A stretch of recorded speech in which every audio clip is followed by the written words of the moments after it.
I think so much. It's amazing to have kingdom people in business because we were called to for dominion over this earth, right?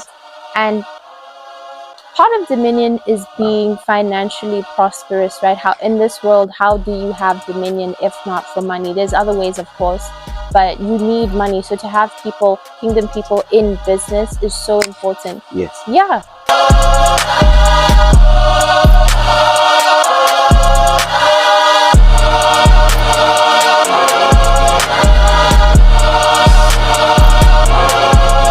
Welcome back to The Crown That Befits You. It is good to see all of you back in 2026. This is the first episode this year, season 2, episode 3. And we got an amazing guest with us right here, guys, which is amazing.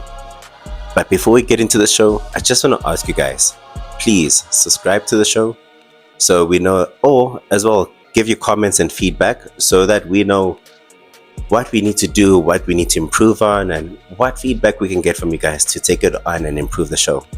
But yeah, if you subscribe, God loves you.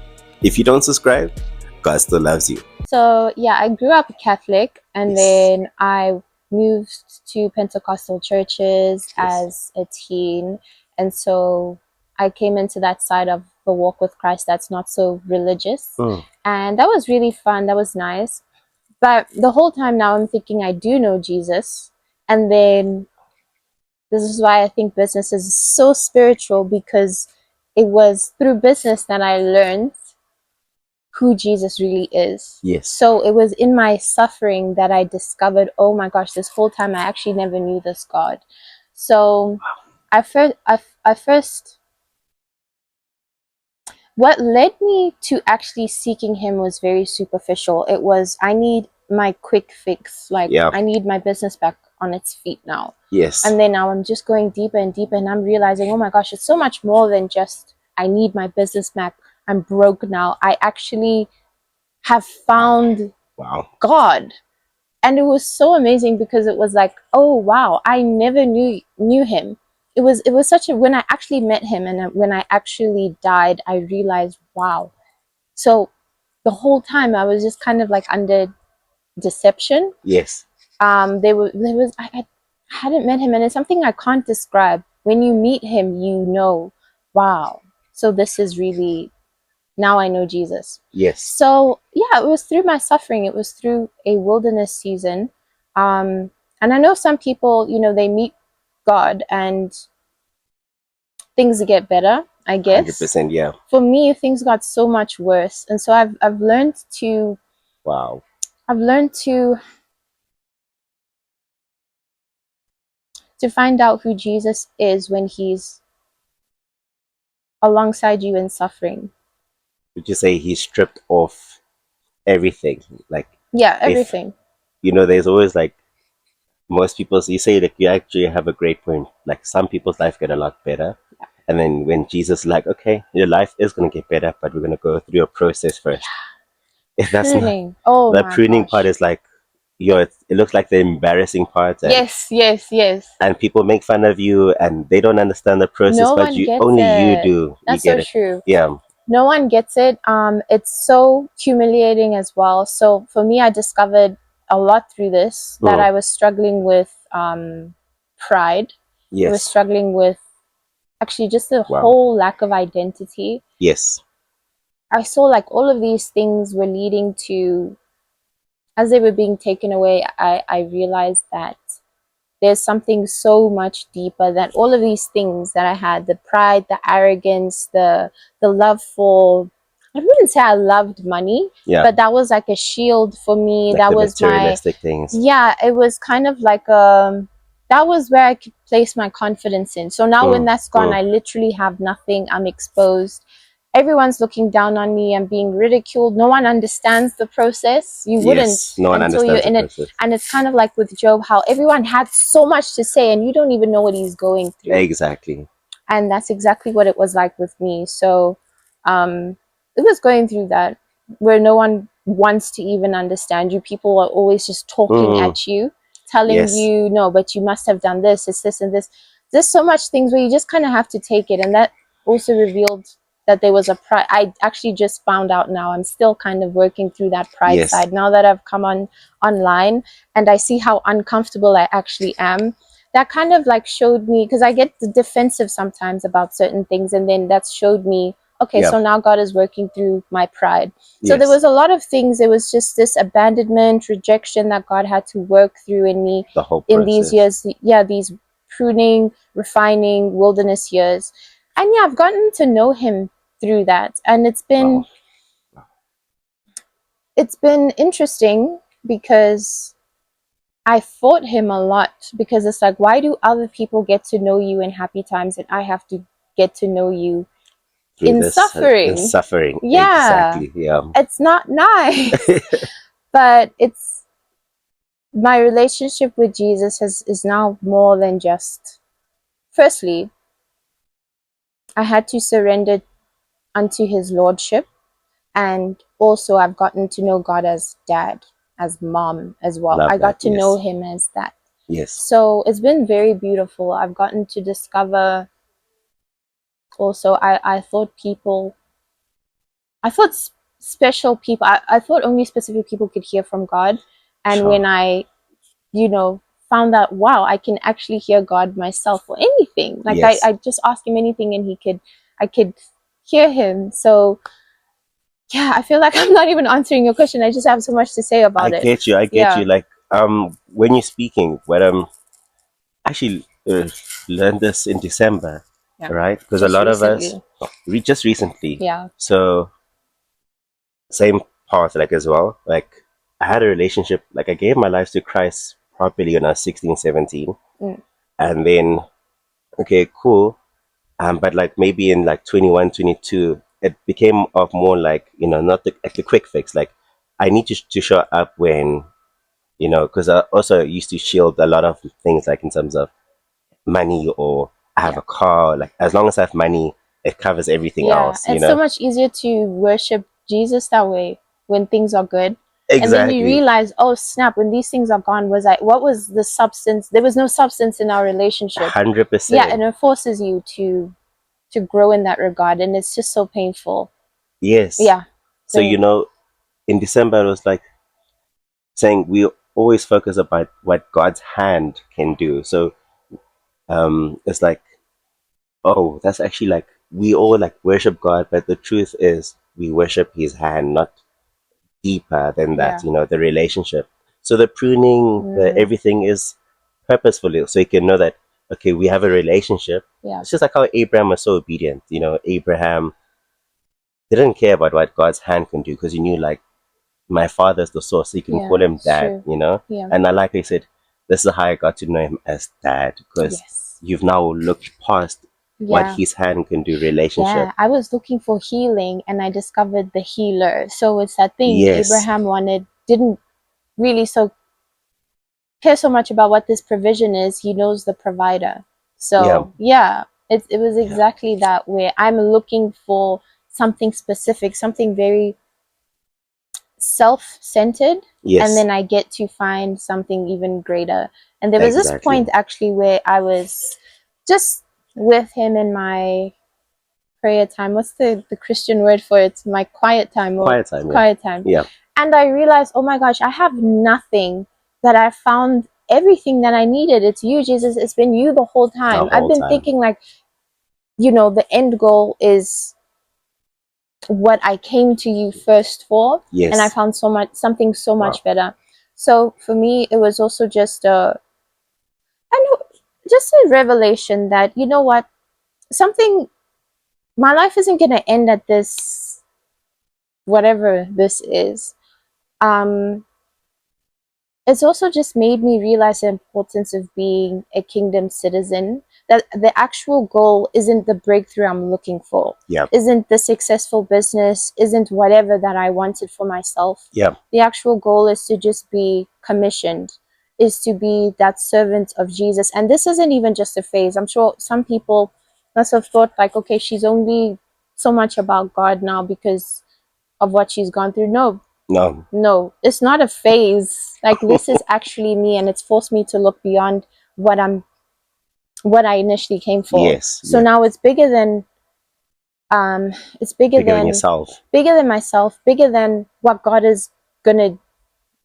Like his bigger plan. Yeah, it's bigger than what I thought I wanted out of this. It's going to be my Wow. mind is so kingdom centered right now. So Yes. it's about the kingdom. You know, when you're saying that, it's like thank the Holy Spirit for that saying, like, seek first the kingdom. Like, Yes. whenever we read that, we don't see it seriously, but seek first the kingdom means, like, going past the relationship part. Yeah. So now this wanted to ask me, like, I believe that you're blessed with the gift of entrepreneurship, right? So have you always had that? Like, obviously, it's God is the one that planted it in you even before you were born. But um, did you realize, well, oh, how did that? What was the beginning stage of that for you? And then when did you now realize, okay, this is actually to serve the kingdom? So I didn't actually start off very entrepreneurial. My when I was in school, I was studying psychology, and then I Yes, pivoted yes, to LLB.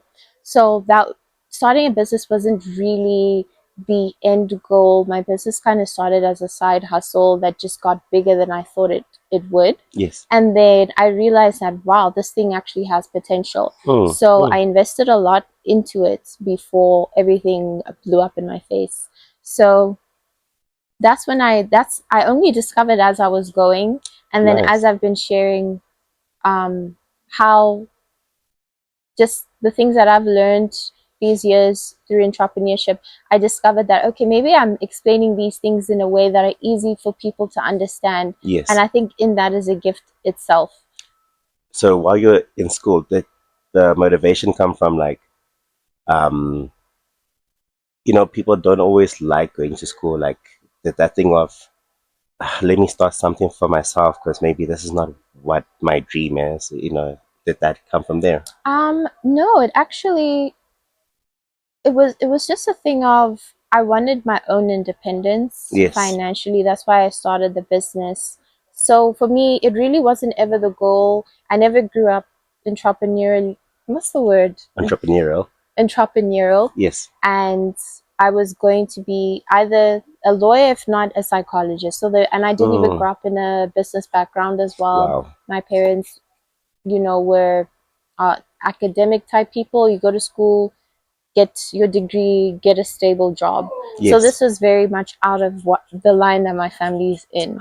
So 100%. yeah, it's just been a journey, and it's very interesting how God just he's so sovereign that even if I didn't plan this, I've discovered Wow. I didn't even need to know that it was something in me. A It's gift that just you just recently yeah, discovered. Yeah. I've just That's so discovered it. So cool. that's why when you're saying that you mentioned something about when did I discover To my serve the kingdom. entrepreneurial Yeah. gift.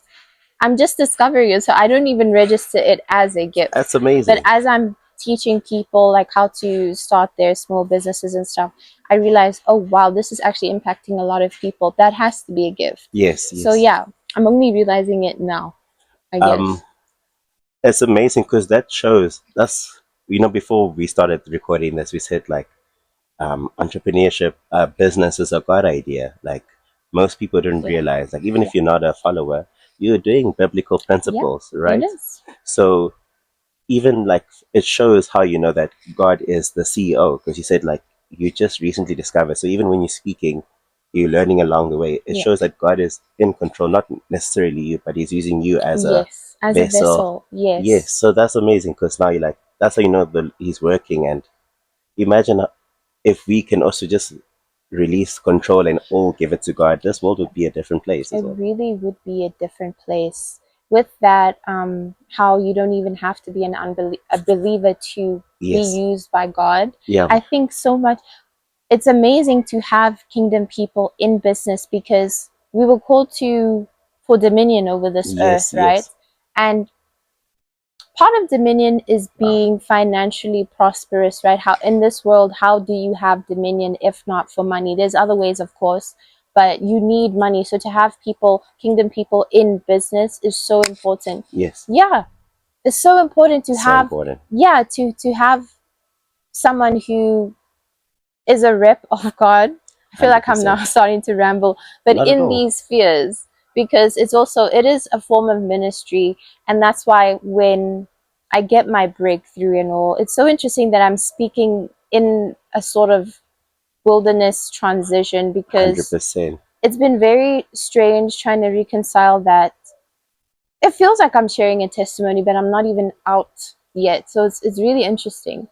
I feel like like God is using you because, most believers, for example, um, we believe, like, for example, money is evil, right? So we don't understand, like, we don't read the word and say, understand, like, the whole concept of money. So we think, okay, because I'm a Christian, I must look down Must on be money. poor. So then God is like, no, no, no, that's not how it's supposed to be. I want my children to be prosperous. Yes, Then you yes. come in and then you're able to share, to say, listen, I think believers, you need to turn your eye on how you see the value of money. Yeah. Yeah, it's a tool. You Yes, get it's a it? tool. Yes. Exactly. It is interesting because, when the world makes money, one of my mentors said this, so I won't even take the credit for this, but when Yeah. the world makes money, people clap. Yes. And then when people in the church make money, it's like, oof. And it's kind of Why? like, it's interesting because the whole point of the kingdom, of being a kingdom citizen, isn't to be poor. I don't Yes. think God has called us to be poor, and not everyone, of course, is supposed to be a millionaire. But the whole 100%. point of there's no how are you going to be abundant without prosperity in all senses, and financially too? I don't think money is evil at all. God has never Exactly. been poor, as He only became poor so that we can be prosperous Yes. financially in all senses, not just I financially. think he even gave us like the blueprint. Like, his intention. He started from zero, Yes, like born in a manger. That's intentional. Then he built a whole platform. He like influenced the whole world. yes, And that's obviously when we're made in our own image. Why don't we believers believe that? Because if we're now starting from zero, especially, I understand, like, maybe we all have different backgrounds. yeah, Some people might have been born in poor, yeah, circumstances, but Jesus was intentional about that. He's like, I was born at the lowest. yes, So despite the struggles, that's why it says, like, give your struggles to me, give your struggles to me. yes. Then you're like, you know, The problem is, I don't think we know exactly what we have in Christ, what He's done for us, what we have as kingdom citizens. yes. And it's not necessarily that we all have to be millionaires, but there's so much that we will never actualize in potential in what God has actually given us, because we Mm-mm. don't walk in revelation.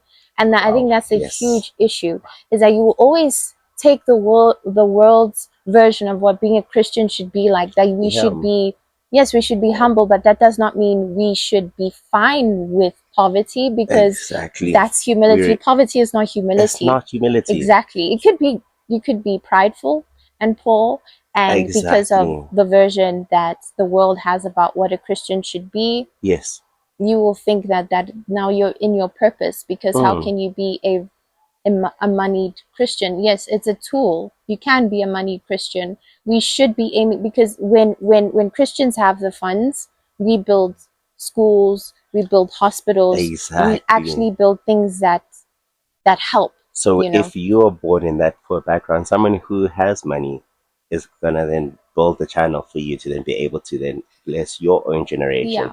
So I don't, yeah, it's something that we should realize, that money is a tool. Yeah. That's, yeah, wow. Okay, okay, cool. So if you were to um speak to, let's say, your young self, like the old version of you before Christ, Oof. what would you say to the old version of If you? she would even listen, I would say that I would ask her, what are you reading in the Bible? Because I go back, I use the Bible app, and you know how you can see when you Yes. highlighted stuff? Yes. And I see I've been reading the Bible since like 2017, like properly. Wow. And it's just so much that I'm wondering, what exactly were you reading? Mm. Because you're reading about this amazing God, but you don't live like it. So I would Mm. ask her, what are you reading about? Because it's not about do's and don'ts, and I think we get stuck there, in that being a Christian is about don't do this and do Yes. that. I would ask her, don't you see that, yes, you're saved by, is it grace through faith, right? Yeah. But you also need to live a life of consecration. I was just living anyhow, Wow. and I'm a Christian, so I can say, God, forgive me, move on, repeat and 100%. repeat and repeat. So I would ask her, just what do you think you're reading? And the importance of consecration, how you can't be a real believer without forsaking sin. Yes. So the fear of the Lord is, My strength. the fear of the Lord is to, what's the verse? Fear of the Lord. The fear of the Lord is to hate evil. Is that the verse, right? I'll tell you now. Of the Lord. Yeah, I think it's the fear of the Lord is to hate evil. So as a young Christian, and this is something that I see a lot of Christians do, it's kind of a badge to just be a Christian. It's an honor. I think I took it too casually, and I didn't realize the importance of consecration. Now I'm thinking like, no, but that's religious. You can live however you want. Jesus died for your sins anyway. So I would tell her to just to take obeying God seriously, and it's not even that you are forced to. Yes. I would ask her to seek the kingdom, Lock in.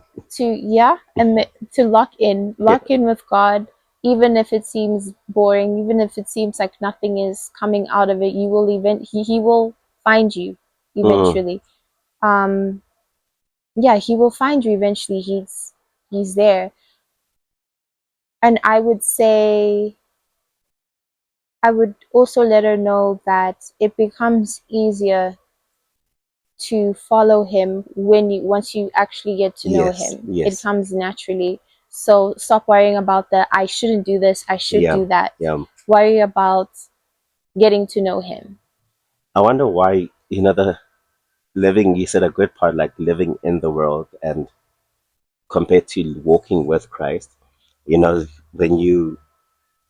it looks boring, it looks Yeah. conservative. Yeah. Now when you see, when someone's living in the world, they're like, I don't know. It's Why are like, you choosing to live like this? I would also, because for me, I was a Christian, and I would look at people my age and I'm like, you actually choose to, your life is so yeah, boring and you're choosing this. yeah. Like, wow, you're living like an old woman at such a young It's actually age. And that's then how you I felt read so I was 16, 17. And that was like, 16, 17 is like the most like pure pressure because that's when everyone's doing everything. the Because wild stuff. and Yeah. because I was so awake, I could see like I was like, walking with God, and you're like, oh, this guy struggles with insecurity. He's only behaving like this because he needs to be cool like that. And Mm, then but you see everyone is like praising people losing their virginities early or they drink. And I was like, I was that guy. I know I'm going to lose my virginity at marriage. And then I would be laughed at. And then I even saw I was really? losing friends. And that was too much. I was like, no, I'm going to go back into the world because, Lord, this is too much. And like, I feel like an You old feel man weird. at You felt like an 16. old man I at was like, 16. no, only like 22, 23. That's when God was like, yeah, because like after the messes, like, yeah, God was like, I was protecting you, Yeah, So like now you'll wow. see after a certain time you struggle with certain things, but he's like, you see, I did that to protect you. But Wow. most people were like, no, I want to live for today. I want to live, Yeah, but it's protection. it is. Yeah, And you look back and you're like, what did I actually gain from that? I also would kind of be bitter about, why do I have to live like this? Firstly, if it looks like there's no benefit, yeah, but also when I was in the world and I look back and I'm thinking, what did I actually gain from that? I did not gain a single thing. yeah. I think I'm actually living in the repercussions of the life that I lived. Yes, yes, The life, the repercussions that other people will only face yeah, much later, if not in this life, certainly the next. 100%. So for me, it's like, it's not even fulfilling Exactly. going out, getting lit all the time. Mm, What did mm. I actually gain? I didn't gain a single thing. Sure. There was no life in that. There was And zero. I feel so much more fulfilled. And the old me, the teenage me, wouldn't even believe this, because how could this life that you live be so fun? what do you mean you don't do this and that and this and that? I don't. You don't. I don't, and I'm so Feel so much empty. happier. Exactly. Yeah, I don't, and I'm so much happier, and you'll understand it when Sure. you get there. It's Exactly. so much more fulfilling. I'm fine with being boring. The happiest I've ever been. And when people live like that, you see that, oh, Choma, how do you actually do this? You know? And you're like, it's God. And you're like, ah, It's no, but how hard. do you do it? Like, You like it's so peaceful. I'm so um, much more at peace. I don't think there's anything that the world has ever given me and could give me that even in my most miserable day, when I'm in the presence of God, yes, I have so much more than I had on my best day in darkness. yes, And so this is fine. And it's hard to stay in this sometimes, but if I just had to live like this for the rest of my life, so long as I have God, it's fine. it's I can't okay. go back. You can't go back. There's You can literally never go back. nothing there. Once you It's know, you can't. yeah. It's just glitter, and underneath that is just death and ruins, Yeah. decay. I was such a broken person, so broken, and I'm more whole now in nothing, Yes. more abundant now. My bank account doesn't even need to show you that. Exactly. Exactly. Exactly. So it's unlike anything, and I wish other people could see it too. But I think that's what God is going to send me out to show people. Yeah. That You know, yeah, yesterday, you said you wish people knew that, right? So God will use you, but he, like, for example, he used Jesus, right? So Jesus walked on this earth, he performed miracles.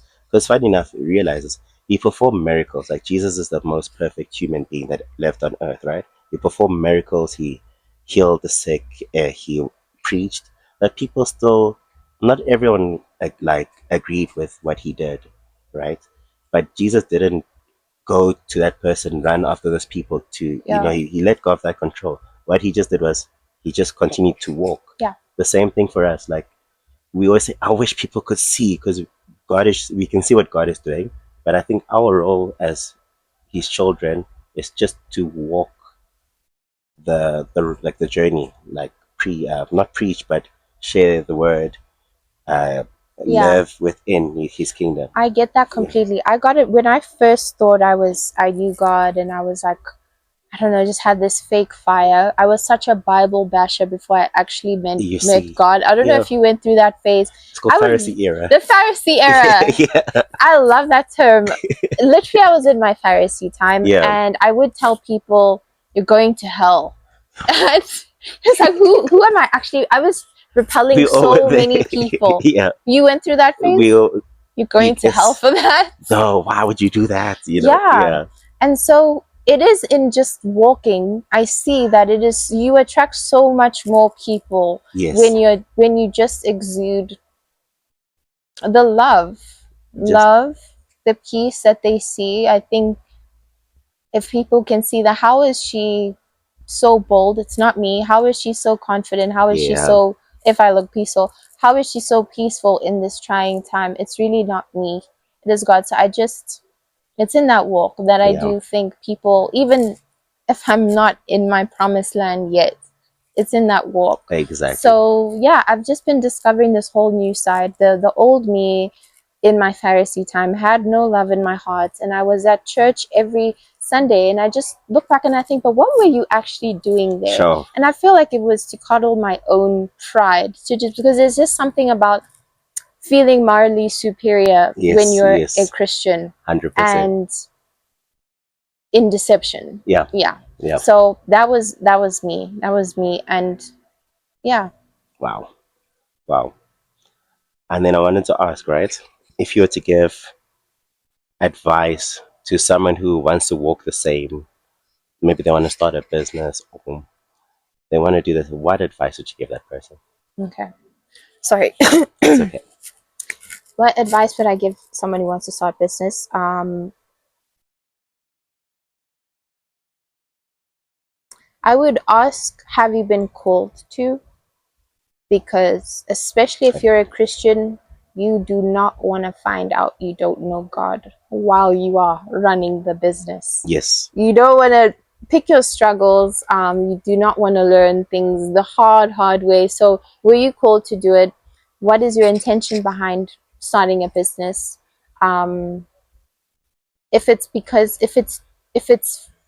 just because you want money, Sure. maybe reconsider, because firstly, it's not as glamorous as it looks on social media. Glamorous. That is the thing that I've kind of felt for when I was a kid starting my business. Kylie Jenner has a business. All these Rihanna people has Fenty. Yeah, like it just looks so nice being a boss babe on social media, and then you get there and you could lose your life over how stressful it actually is. So is this something you actually want to do? Why? And do you know God? Because if you're a Christian and you do not know God and you're starting a business, you don't want to find him the hard way. It's a dark place. It's so dark and it's so painful. And you might find yourself in a prolonged wilderness season because you now start fighting. I know my wilderness season was prolonged because I just kept complaining. I wouldn't understand why I was fighting God. So is it actually something you are called to do? I would ask. That would be the advice I would give, is to just know first and get to know God first. Yeah. Okay. And then the last question. The name of the podcast is called The Crown That Befits You. What does the crown that befits you mean to you? And what crown are you still seeking? What crown am I still seeking? Like the crowns in the Bible. Any crown. Or any crown. What crown am I still seeking? You just want to live life? Anything? The crown that I'm seeking right now is rest in God. Wow, that's in powerful. The finished work, that in any and all circumstances I can still have rest. Even if my body is not at rest, I'm in rest in the finished work of Christ. Even if my situation does not look like it is from rest, I'm always seated in high places with God because of the blood of Jesus. Amen. So just revelation about what rest is, what it is like to be in rest, to sit in it, to walk in it, and to stand in rest. That is the crown that I'm looking for. That will find me. Yeah. That's powerful, Chioma. And your crown? My crown? No one's actually asked me that. Oh, really? Oh, wow. My crown. What is my crown? I feel special for asking. I just rest, understand, walk with God, more relationship, more than what his hand can do in my life. And at the end of the race is him saying, well done, my good and faithful servant. That's what it all ultimately comes to. Right. Hey guys, you guys are obviously enjoying the episode. As you can see in the episode, I just want to share, before the recording of the episode, I left my notebook at home, so I could not ask Chioma right here live on camera the previous guest question, right? So I did ask Chioma to make a video for us in her own time and answer the question. Just to refresh your memory, we have the question over here. The question was, if I can still get it.